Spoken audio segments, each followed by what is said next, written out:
Ramzan special में आज मैं आपके साथ शेयर करूंगी बहुत ही मज़ेदार और डिलीशियस से फ्रूट सलाद की रेसिपी। ये रेसिपी बहुत ही मज़ेदार और हेल्दी सी रेसिपी है। इसको आप अपनी इफ्तारी में लाजमी बनाइए।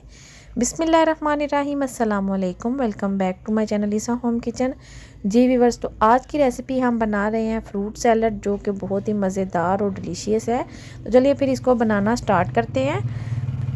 फ्रूट सैलड बनाने के लिए सबसे पहले मैंने 2 गाजरें ली हैं। इनको मैंने ऊपर से अच्छे से क्रश कर लिया है। अब हम इसकी कटिंग करेंगे, तो हमने इनको छोटे छोटे क्यूब्स में चॉप कर लेना है।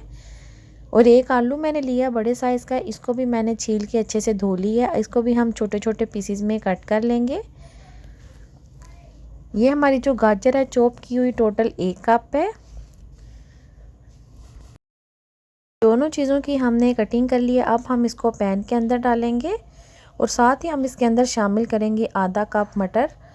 अब हमने तीनों चीज़ों को बॉईल करना है, तो इसके अंदर हमने इतना पानी डालना है कि हमारे जो आलू और गाजरें हैं बॉईल होने के बाद जो पानी है वो ड्राई हो जाए। तकरीबन 10 मिनट के लिए हम इनको बॉईल करने के लिए रख देंगे। और दूसरी तरफ मैंने 2 एप्पल लिए हैं।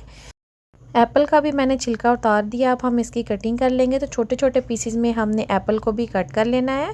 और साथ ही हमने ली है बंद गोभी। थोड़ी सी हम इसके अंदर बंद गोभी भी ऐड करेंगे। हम फ्रूट सैलड बना रहे हैं, इसमें हम कुछ वेजिटेबल्स भी ऐड करेंगे, जिससे हमारा जो फ्रूट सैलड है वो बहुत ही मज़े का और हेल्दी बनेगा। गोभी को भी हमने बारीक चॉप करना है। ये हमने थोड़ी सी ऐड की है, तकरीबन 3 टेबलस्पून के बराबर। इसको भी हमने चॉप करने के बाद एप्पल के साथ डाल देना बाउल में। और दूसरी तरफ हम इसके लिए सॉस रेडी करेंगे। तो 3 टेबलस्पून मैंने दही लिया है, ये मीठा दही है। और इसके अंदर हमने 2 टेबलस्पून फ्रेश क्रीम ऐड की है।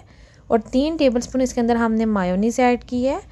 और 2 टेबलस्पून हम इसके अंदर शुगर पाउडर ऐड करेंगे। और हाफ़ टी स्पून इसके अंदर काली मिर्च और 2 चुटकी के बराबर हमने इसके अंदर नमक ऐड किया है। तो हमारी ये मज़ेदार सी सॉस रेडी है। इसको अब हम साइड पे कर लेंगे।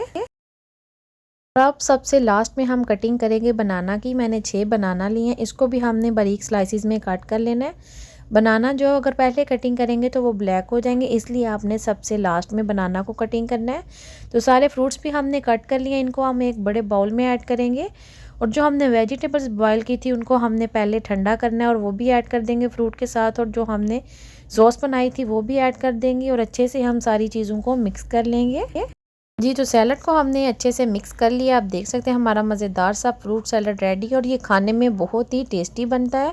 इसको आपने एक दफ़ा इफ्तारी में लाजमी ट्राई करना है। उम्मीद करती हूँ कि आपको मेरी रेसिपी पसंद आई होगी। रेसिपी आपको ज़रा से भी पसंद आए तो प्लीज़ वीडियो को लाइक और शेयर लाजमी किया करें। Thanks for watching. अल्लाह हाफिज़।